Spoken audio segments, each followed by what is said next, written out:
Hi, everybody, and welcome to a special one-on-one edition of Newsmakers. I'm Jerry Roberts. It is Thursday, October 10, 26 days before the election.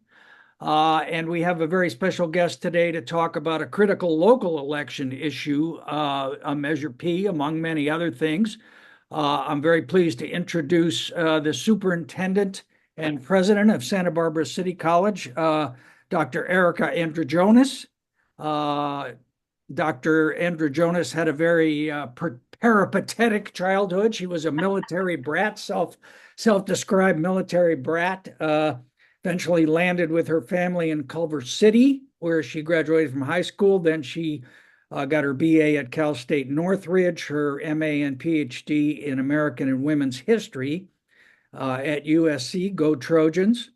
And then she took over at City College last August after serving as president at Pasadena City College, following other leadership posts at a number of other community colleges, including Los Angeles Valley College, Oxnard College, and Granite State College in New Hampshire.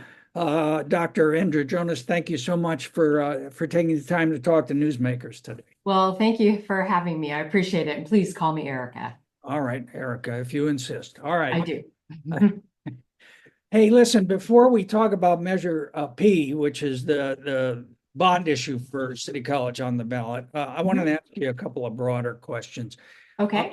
By my count, you are the ninth person to serve as superintendent president in the past 15 years at City College. Not exactly a great record of longevity. So, in one of your first interviews after you came last August, you said one of the things you wanted to do was restore stability to City College. What did you mean by that? So what I meant by that was to basically put to rest the idea that I was a short timer here. In fact, right after the board selected me and I was meeting with board president Abood, I said to him, I am really hoping and planning that the interview process I just went through is the last one of my career. I have about 6 or 7 years until I want to retire. And in that time, what I want to do is bring stability to the college. Number one, if I'm here 6 years, which I plan to be, that will have my record match John Romo, who was the last longest standing president at the But college. not Peter McDougal's. Well, Peter McDougal is 21 years, and the people who are at college, community colleges 21 years in these times, very rare. Yeah. But basically, I believe in president proofing a college. And what I mean by that is looking at everything, putting systems in place, doing succession planning, and getting the college onto an even keel so that if, God forbid, something happened to me overnight, the college could still go on, or whoever came in after I left in 6 years would come in. It doesn't mean that they wouldn't make any changes because every president brings, Sure. every leader brings changes, but they would be able to walk through the door and know that the college was actually functioning the way that it should be functioning, and that there might be tweaks, there might be style differences, but every day somebody knows to make sure our bills get paid. Somebody knows to make sure students can register, and the classrooms are properly outfitted, and so on. So I really see that as my goal, and Okay. that's it. Yeah. Fair enough. All right. Well, it seems to me that, when you came in, and certainly still now, you confronted some very fundamental problems. And, Mhm. and of course, the big issue is declining enrollment. And not Mhm. just happening at City College, it's happening to colleges throughout the country. But Right. the college peaked in enrollment in 2010, about 19,000. I think we're around Mhm. 11, 12,000, something now. Of that number, 11,500, whatever it is, how many are online only and how many are on campus? Well, you're talking about, if you say 11,000, you're talking about full-time equivalent Mm, students. yes. And so right now, I'd say maybe a third to, I'd say maybe definitely not more than 50%. It's definitely less than that, are 100% online. That's a third. But it's kind of misleading a little bit because a lot of students take an online class, but they also take a face-to-face class, or they take a hybrid class where they do some of it here and some of it not here. So purely online, not, not necessarily taking face-to-face classes is a smaller number than you think. And I just want to say, because of course I came with my facts, in 23-24, our total head count in the credit program for the college was 20,213 students. And then we had another 8,266 in non-credit. So So that's called what does that mean? 20. that means that what that means is 20,213 unique human beings came to this college to take a credit class in 23-24. And it But means we, that, oh, but go ahead. I'm sorry. Because the reason it's important, obviously, is it has huge budget implications. Yeah. Because that's what the state funding is based on. So, are you saying we have more students now than we did in 2010? No, I don't think so because I don't know. I don't have the 2010 numbers in front of me, so I can't break them down. I think we would find in 2010 that we might have been doing some things out in the business community. We had been traditionally doing some things out in the business community through what we used to call the professional development area. We did things with business, like managing conflict and all kinds of little short-term classes. But then we also signed them up to do work experience. And those work experience units were great because employees got to do one-on-one work with their supervisors and with a faculty member here. But it made it look like we had more students than we had actually going through the credit program to get degrees. So there are lots of reasons why our numbers peaked at that point. But then also 2010 was right in the middle of when there were significant budget cuts in the state. And at that time, I was at Oxnard College and we were, doing layoffs there. We were closing programs there. Here, they didn't close programs. They managed to be able to meet all the needs, but our declining enrollment at least in those immediate years until Prop 30 passed, was because there wasn't as much money out there to offer classes. Right. And now our numbers, so to understand our numbers now, part of it is we might have a bigger head count of 20,000, but part of it is because compared to 2010, more students are part-time than they were full-time at that point in time. And that's a change in life. That's a change in Right. lifestyle and a change in economy and all kinds of things. Well, Uh, yeah. yeah, And so that's, one of the things you have to manage is these huge demographic right. So the uh, key that shifts. we want to return to, so yeah, headcount is one thing, but really what we also want to do is get back to what our funded full-time equivalent student base was before the pandemic, and that's 12,500. We're 12,000. inching up there. We're, like 11,900. So our numbers are getting better. And part of it is we've got over 2,000 Santa Barbara City College Promise students. So over 2,000 local high school students are here free because of the Promise. And we're just going through the roof on that. Right, If you which look the over it, foundation, I guess the because foundation. of, yeah, if you look over in non-credit, we're expanding huge numbers of non-credit workforce certificates. And that's serving our adult population because we've got a lot of people who need to do skills enhancements, who maybe want to change careers. They might just need a certificate, non-credit or credit. Now, our certificate numbers in the credit program need to improve, but part of that And this was a problem a few, 10 years ago or 15 years ago when I was the dean, but Yeah. now we have technology that can fix it. So we're in the process of implementing a couple of software solutions that will help us do what's known as auto awarding.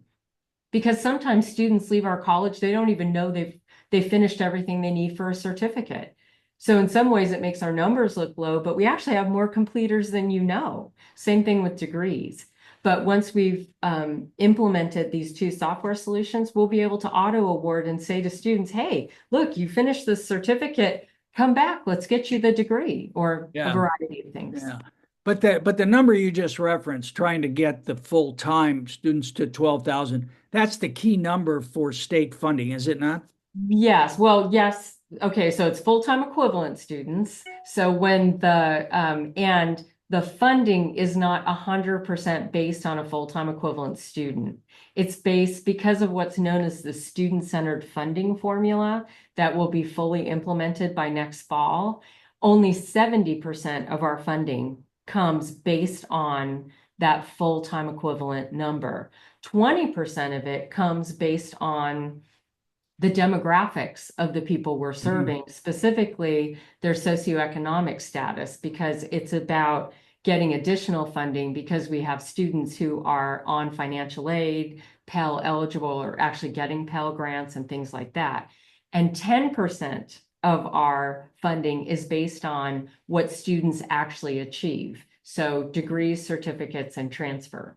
Right. Okay. Now, And when those we last say, two categories, yeah, obviously the promise program is. they're hard, but those are hard for us here in Santa Barbara because our numbers aren't what they were when I was at LA Valley College, sitting in the middle of the San Fernando Valley with a Right. very different, demographic mix. But the Right. last thing I want to say is that even if we were doing the pure FTS, full-time equivalent student idea, that whole idea goes back to the assumption that people are full-time students when they're not. It goes to the assumption that if you pay our college, let's for rounded numbers, $6,000 per one FTS, it assumes that's one human being. So that's one human being using the library, one human being using tutoring. Well, in today's world, again, getting back to the fact that we have more part-time students, one full-time equivalent student can often be three people. Yeah. So we're not just giving services and working with and helping graduate and all of that. One person, it's three people. So we need to focus on that full-time equivalent number because that's our funding stream, but we need to do it keeping in mind that it's not one. Yeah. So Yeah. it's really complicated. It is complicated. Well, education funding in general is we'll It's go insane. offline and talk about Proposition 98 in a little while. Oh, you know what? We need a 2-hour interview for Prop 98 when it comes to me. All right. Well, in any case, it has budget Okay. implications for you. And Yeah. it seems to me, obviously, that was another issue that you inherited, Mhm. was some budget. What is the Fiscal Crisis and Management Assistance Team? That's a state thing. Yeah, that's What a is that? state. So that's a group of state volunteers really who come out to a college and they assess the financial stability of the college and they look at what are your expenses, what are your revenues, and what are your reserves. And they look at things like efficiency measures. How are you using your classrooms? How many students do you have in a classroom? And that's something that, I'll talk about in a minute. But a FICMAT visit is really about people coming in and helping assess where you are and say, hey, we think you need to do some things differently. Sometimes, depending on the college, and there are a few colleges out there that are in so much trouble that it's not only a FICMAT visit, but then the accrediting agency gets involved and they do what they call enhanced fiscal monitoring. In other Because words, they take over the college. I they mean, don't take take over over the the college. administration of the budget. No, they don't do that. The accreditation team says, or organization says, we're watching you because we're worried you're in the wrong direction. Having a college taken over, as some have over the last 20 years, City College of San Francisco, Compton College, a few things like that. It's very rare. I mean, it's like, it's the nuclear option. We try, and FICMAT and other opportunities are a way to avoid colleges getting there. Yeah. Well, maybe I'm particularly sensitive to that because of the San Francisco Community College experience, which Well, I just as full disclosure, I was the chair of the team that visited them last year, yeah, and I'm the chair that will go back a year from now to revisit them because of ongoing fiscal issues, and that's public information. So I'm not divulging anything, but I am I'm very familiar with City College of San Francisco. fair enough. Yeah, All right. Well, in it, the fiscal crisis and management assistance team, or what I like to call FICMAT, right. was in Santa Barbara at City College in 2017, and issued a pretty harsh report, as you know. Mhm. Yeah. And then in the 10 years since then, or the 7 years since then, we've had a number of deficit budgets that have Mhm. been passed by the trustees. In Yeah. fact, the budget in September, was it not, was a $7.5 million deficit. So, yes, and Yes, and um, so I guess my question is, are we in some kind of doom loop here where the enrollment goes down, the state funding goes down, the need for operating money goes up, and so money is taken from facilities, particularly in the form of deferred maintenance and so on and so forth. What did you find vis-a-vis that issue when you came? so so let me go back to the 24-25 budget. There Okay. was a deficit in that budget. Hmm. The board is going to have an updated budget in November, as well as an updated picture of 23-24. And I can't go into a lot of details, but what I can tell you is that in the last month, we have discovered some significant accounting anomalies, meaning how things were brought in, how revenue was recognized, how expenses were recognized. And it appears that we will not have the significant deficit that we thought we were going to have in 23-24. And that will impact what 24-25 looks like. And so I just want to say that. Hmm. The Yeah. second thing is that when it comes to enrollment and funding, what's really important, which is what we've been working on, they were kind of working on it when I started here, before I got here, but we've really been focused on it. And that is productivity in the classroom. Believe me, faculty do not like it when I use the P word, and I I'll bet. totally get it. They don't like it, and I get it. Unfortunately, the state is what gives us this language. But what we need to do to maximize our funding, which is what we're on the way to doing right now, is we need to serve more students in fewer classes. So when I got here in the year prior, our schedule really had been overbuilt. And meaning it was a rollover and we did this. Oh, well, we've always had this class. We've always had this class. Mm. And you know, that happens when you have a lot of leadership turnover, both in terms of the president and the vice president. And, you know, so that's part of the cleanup here is to Sure. say, no, I think we need to not have as many sections. We need more students in the sections we have. And for example, I think it's 70% of the classes that we have based on what's in curriculum, which in our curriculum system are maxed out at 35 students. That's not a productive schedule. A What does productive that mean? They're maxed out at meaning that the class cap or capacity is set by the faculty at 35. okay. And there's a historical reason why that's the case. Don't need to get into that. But Oh, what we do need to do and what we've been working with the faculty, especially the academic senate, is to say, hey, it'd be really great, especially in online classes where faculty have taught those classes repeatedly, that you bump it up to 40. And or that faculty take additional students over that 35, because in the 2 weeks between when the class starts and what we call census, enrollment fluctuates. Students Sure. say, oh, this class isn't for me, or gee, I really need to be in this other class. So we know that those numbers are going to fluctuate, but the more we can get to that 35, the more productive our schedule is, which means we get paid more, we get full funding for a class rather than less funding for the same class, because the class still needs to be offered, but we don't want to pay more than we need to in order to have the class. Right. Now, there are some that we have to have that are small, like a science lab. You don't want 36 people in a Right. chemistry lab. You want the 24 we have.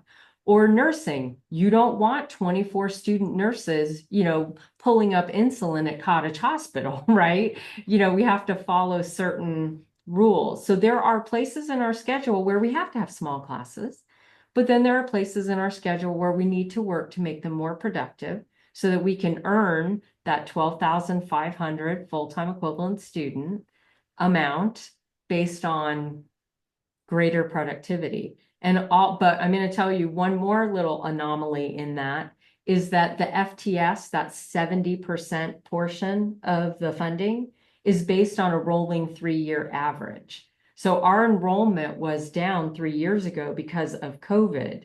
So every year that we're increasing our enrollment, it's, one might say, oh, that's great. They're going to get more money because they increase their enrollment. Well, we will maybe 2 years from now, but right now we're still having to drag along the last 2 years of enrollment Right. numbers.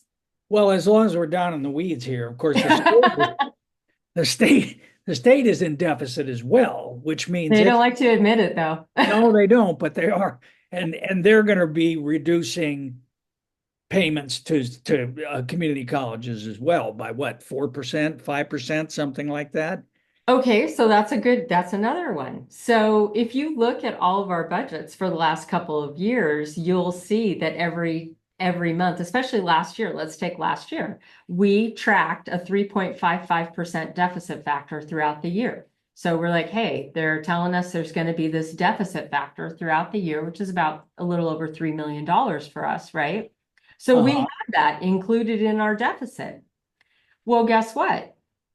2 months ago, the chancellor's office said, shh, don't tell anybody, but we're not going to have you have that deficit amount. So don't worry about it for last year. And that happens all the time because if you will recall, a couple of months ago, the governor and the Department of Finance were haggling over, yeah, we know we're short $8 billion when it comes to education. So what we're going to do is we're going to take money from this year for last year, then following year for that year. We're going to finance it so it'll all be paid off. It'll all be caught up by 2030. Don't worry about it. We have it covered. Yeah. I'm not kidding you. What we know for a deficit factor today, it's like 2.5 or something. The statistical chances by next year at this time, it'll be 0 because they will have changed it. They will have done another budget trick. Do The they put any of question, this in writing or do they just whisper it? they whisper, and then later on, after you've put your budgets out to your boards, then they put it in writing. Yeah. It's crazy making. It's like, This is why journalists who cover budgets have the phrase, but fiscal sleight of hand. yes, absolutely. And it's very frustrating because it does create a credibility gap. Like Right. when we had, so one of the things that I've asked is that going forward, when we start presenting like the 24-25 actuals again, I want two different columns. I want one with the deficit factor they're saying we're going to have, and one without the deficit factor, because it misrepresents what's going on. Yeah. Well, there's a lot to unpack there, Yeah, and I do I'm again. telling you, another 2-hour session. No, no, it's fine. It's fine. But two questions that that Yeah. do occur. If there are this large change, which you referenced from the budget that was approved in September, Mhm. whether it's on the expense side or the revenue side, that's kind Yeah. of a problem, isn't it, from a management perspective? Why is that happening? Well, so it is a problem, and this is a unique year. I want to be very clear because we found these accounting anomalies that we are trying to get to the bottom of right now for 23-24. What we need to do is fix 23-24 in order to properly update 24-25. And it is looking right now like we had not recognized some revenue in 23-24 that would greatly reduce, if get rid of, any deficit at all in 23-24. But then the second point is, so we won't know that till November, and a cynic might say, and it would be wrong, that's for sure. We won't know till after the election. Right. A cynic might say that, and I totally get that. And and I would never make a promise that it'll be like suddenly we've got $20 million extra.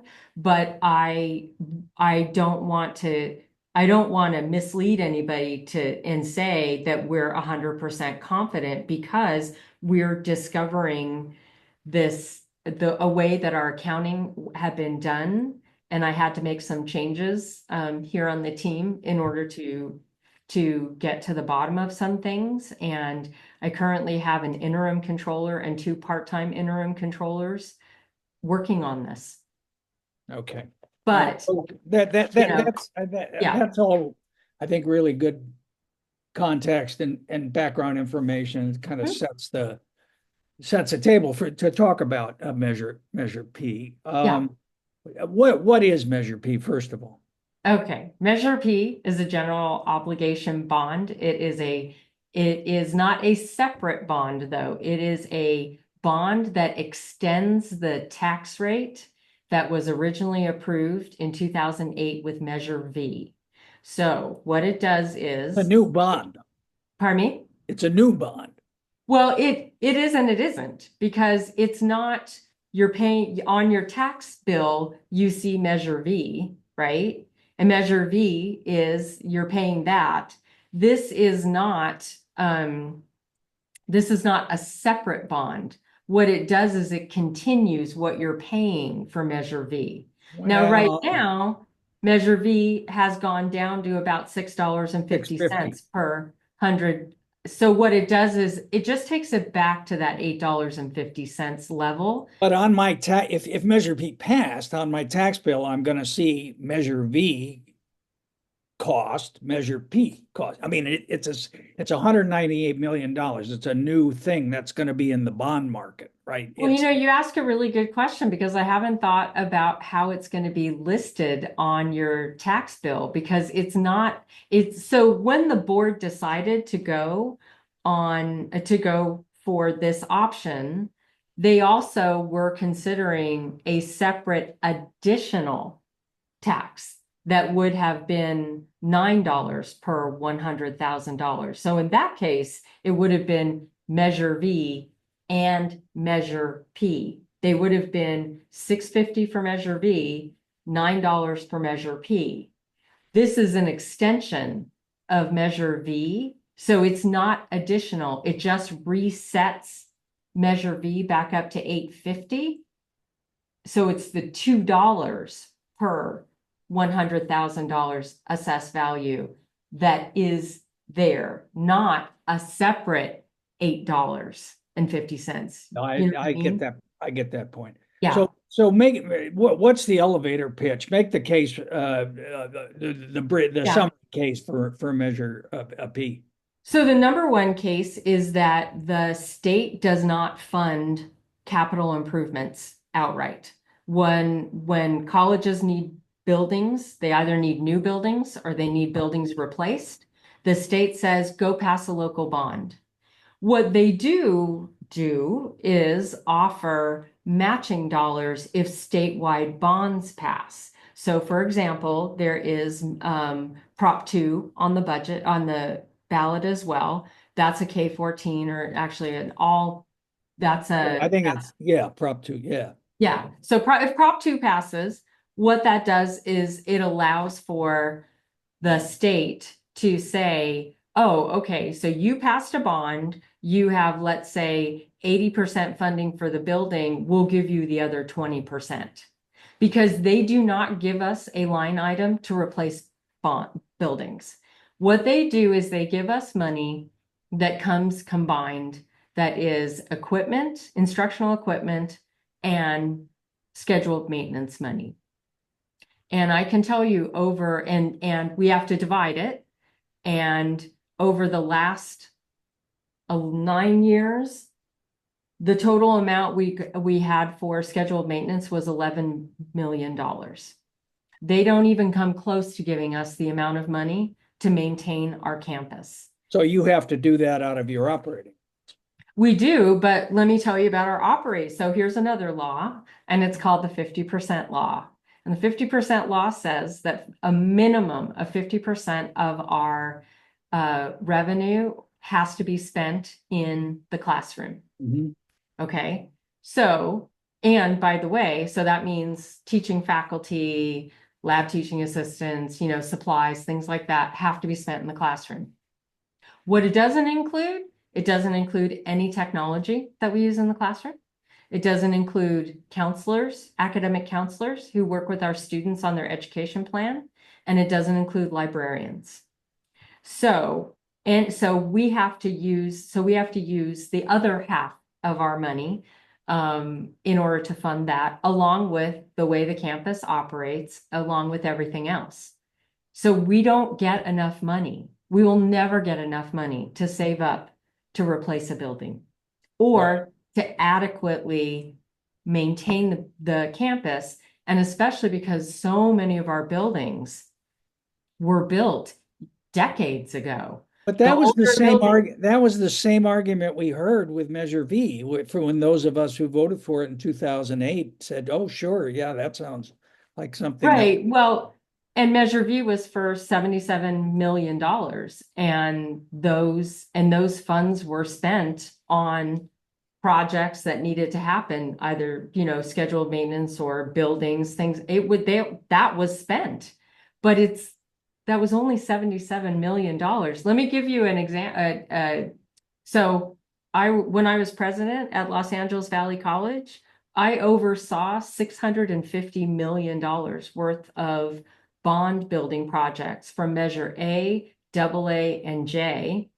While I was there, the district passed Measure CC for another $2.3 billion. And 2 years ago, they passed another bond for $5 billion. So I totally get it. And bond funds only go so far. Yeah. So it's $198 million, and Mhm. we can agree to disagree on whether it's a new bond or an old bond or the same bond or whatever. Yeah, I'll go with you. Okay. Well, but the big ticket item in there is this physical education building, Mhm. for which we have what, $35 million in state money waiting or something. But Yeah. that's not what we hear about in the campaign arguments. It's all about asbestos and other things. Well, But because yeah. I mean, that's the centerpiece of it, is it not?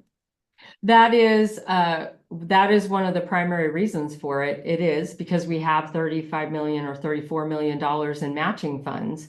So if we don't pass the bond, we have to give that money back and it'll go to another college. Mhm. So that's one thing. And uh, that building was built in the 1960s. It has asbestos. It has lead pipes. It was built before Anybody my exposed time. to asbestos right now, though? I mean, that sounds like a health emergency. No, you're not exposed to asbestos unless it's disturbed. So what I'm talking about is when you take down the building, you have to remediate it. So you dig up a tile floor, well, there's going to be asbestos in it, so you remediate it properly. But no, nobody is, it's not current exposure. But the building also has seismic issues. And so if we don't pass the bond, we don't get the $34 million, and we still have a building that is not in good shape. So that's a huge problem of it. So I think that the issue is, and then the other piece of it is part of the bond is about building a physical sciences building, because that building also needs to be replaced. And that's where we do a lot of STEM education. But in neither case, I want to be really clear, especially because we have state matching funds for the PE building, and we would be qualified to get state matching funds for physical science. In neither case are we expanding the footprint of the college. What we are doing is a replacement, because those buildings are old. So if it doesn't, Nor are you downsizing or right-sizing the college. well, I think the question is whether or not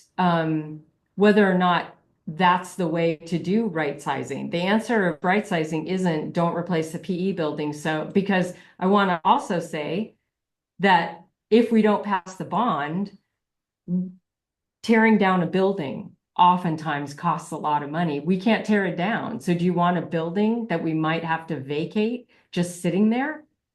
That's not a good idea either. And it would impact a program. It would impact several things. First of all, that building, the sports pavilion, as well as the PE building, is part of the resiliency hub here in Santa Barbara. It's where we housed emergency workers, debris flow victims. We are a location, there's a fire, there's a whatever. Can we set up shop? Absolutely, we have space. So that's one thing. But the second thing is, athletics, we have anywhere from 350 to 400 full-time students, one student, full-time athletes, because of that building. It's not a so remember when we were doing the math Most of earlier? them are not from here, though. They're from out of the district. Not all, no. I mean, there are some out of state and out of district folks, but again, we have to get back to what do you mean by out of district? Because we could talk about the state issue too. But that's a program that serves full-time students. Those students have a higher likelihood of graduating than non-athletic students, because they have to be full-time. And just, again, full disclosure, I just spent 6 years on the California Community College Athletic Association board, too, as the chair. So I can tell you the value of having those athletic programs that would be endangered by not doing the PE building. We also have community members who come, and Bishop Diego does their football games at our stadium. We have people who walk around the track, go up and down the stadium stairs. All of those things become endangered if we don't replace the building and if we don't have money to do maintenance. And we will never have enough from the state.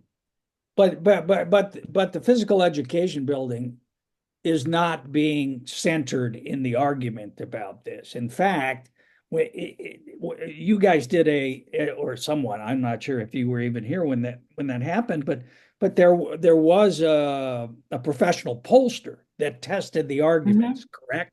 And there Right. were 15 arguments, and the least persuasive argument was the physical education building, which is why it's not being centered in the campaign. I'm sorry, I'm an old political reporter. Yeah. I'll chalk that up to you. I agree. Yeah. So, it just, I don't know. It seems a little, I don't want to say devious, but to not really say this is what we're talking about here in terms of the campaign itself. Do you agree? Well, having been involved in other bond campaigns, when I was at Pasadena City College, we passed a $565 million bond with 70.59% support from the public. I'm aware, I'm not a pollster, I'm not an advertising person. I rely on the experts to do that. I understand what you're saying, and you're not the only person who said that they think it's misleading. But I will, The word I was looking but I for. will say that I certainly am telling you now that it's important. And I feel like anytime I'm asked, I answer. And anytime I think anybody on the board, anybody who supports it on the board or out there in the community is asked, I answer honestly, yeah, it is. And it's part of in there it says provide modern classrooms. We're providing modern classrooms by replacing that building, Yeah. right? Okay. Um, We're we're getting rid of asbestos and lead. Yeah, again, you've been so generous, and I want to get you out on time. But one more question, just on the facilities. And yeah. would you say that the campus of City College now is overbuilt or not? I would say that it's not necessarily overbuilt. It's a question of making sure that we're utilizing it correctly. And I think that's what we're trying to do in working on our new facilities vision plan, in working on our strategic enrollment plan, is saying, let's see, where do we have classes? Are we maximizing the large classrooms where we should? Are we maximizing them throughout the day?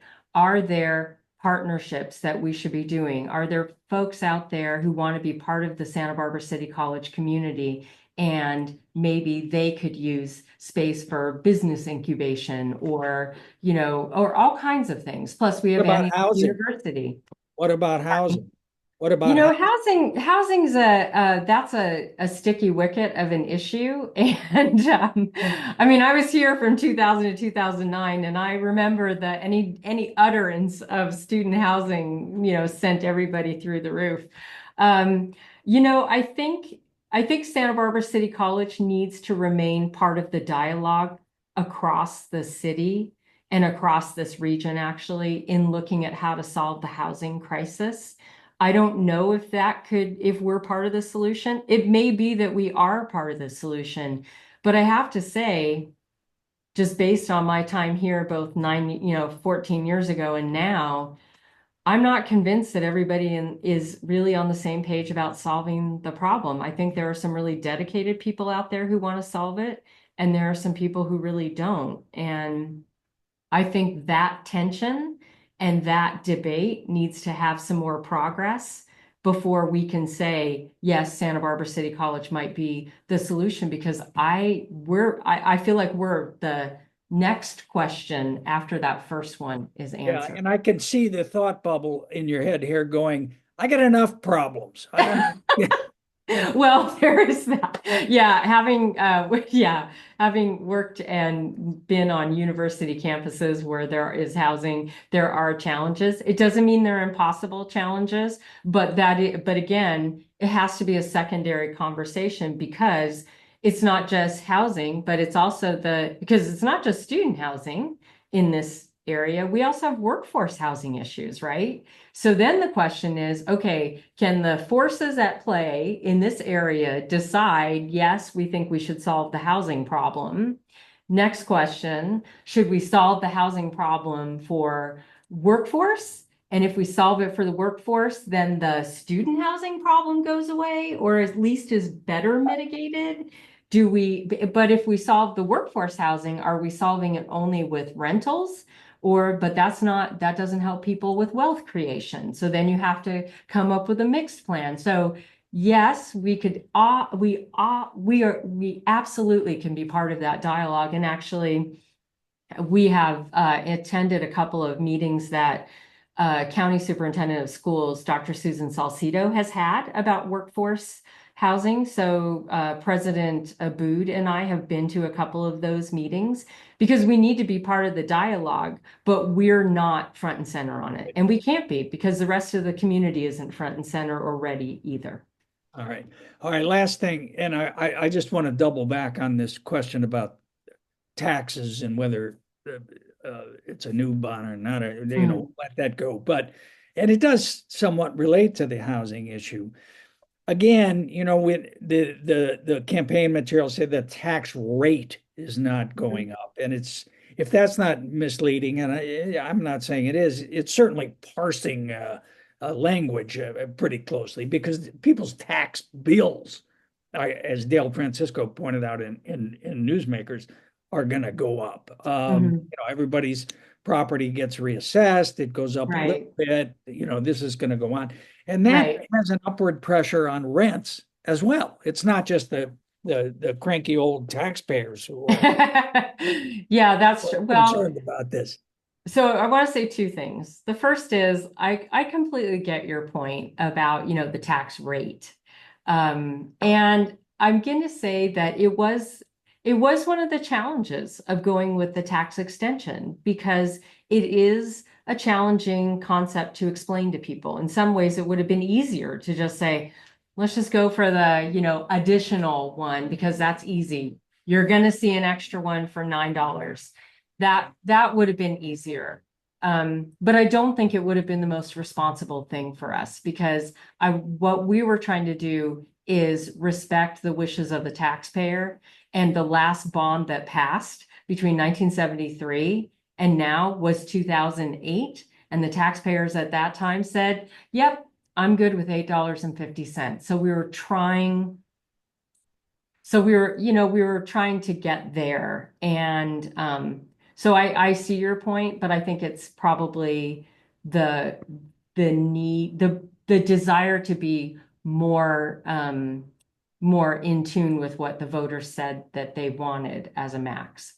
But on the rent piece of it, it's kind of like assuming that there isn't some other reason that our gas prices are high or No, our no, grocery I get prices it. are high. Like, yes, it could cause rents to go up if property owners decide to pass that cost along, that extra That would $2. be a first.